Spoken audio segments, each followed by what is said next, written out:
as we were approaching the city, the resistance was getting very, very stiff. And we were getting occasionally heavy mortar fire. And seems like most of the men that we lost in the platoon that day were lost by mortar fire. It was out of proportion to those hit by bullets. In fact, we didn't care about collateral damage. If we were getting fire from a building, you just knock it down. So anyway, after Yeongdeungpo, well, the company went in reserve. We stayed in position that day and cleaned up a little bit, write letters. And the following day, we crossed the Han River and started in the attack on Seoul. We were still way into the suburbs of Seoul. And it wasn't until maybe about the second day after the crossing that we got into the suburbs. We didn't make any contact yet.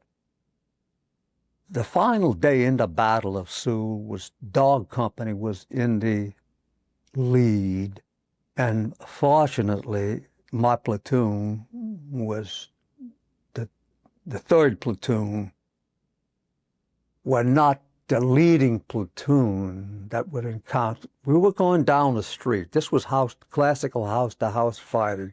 A squad on the left side, a squad on the right side. We looking at the windows on the building on the opposite side. The other squad is protecting us by looking.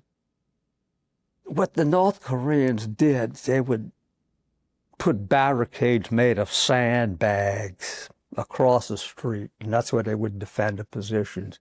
And a lot of times the biggest danger was when you had to cross an intersection, because they had fire would come from crossways as well as from the front.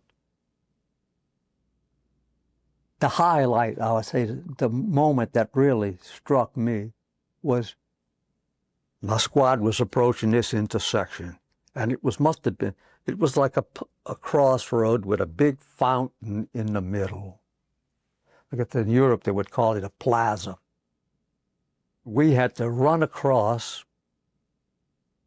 and the area was still receiving fire, and one Marine would run across. He'd get to the fountain, he'd stop, and he would try to get cover. Then he would run to the other side of the street.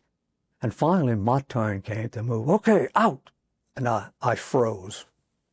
I just couldn't move. I said, oh my God, I'm going to get it here. I know I'm going to get it here. God damn, Vicari, move out.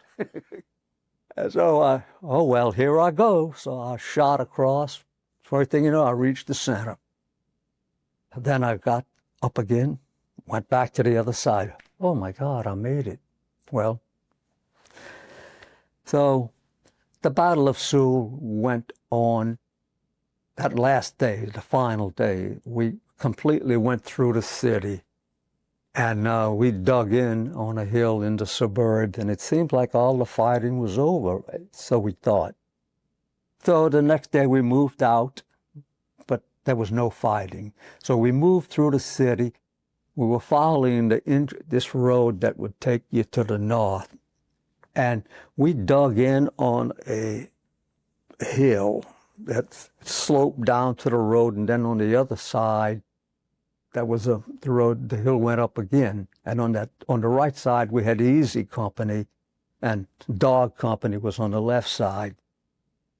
And it was during the night, or I would say early in the morning, we got a counterattack. Well, before the attack, you could hear the North Koreans. They must have been drinking sake. It sounded like they were having a party and they were celebrating more.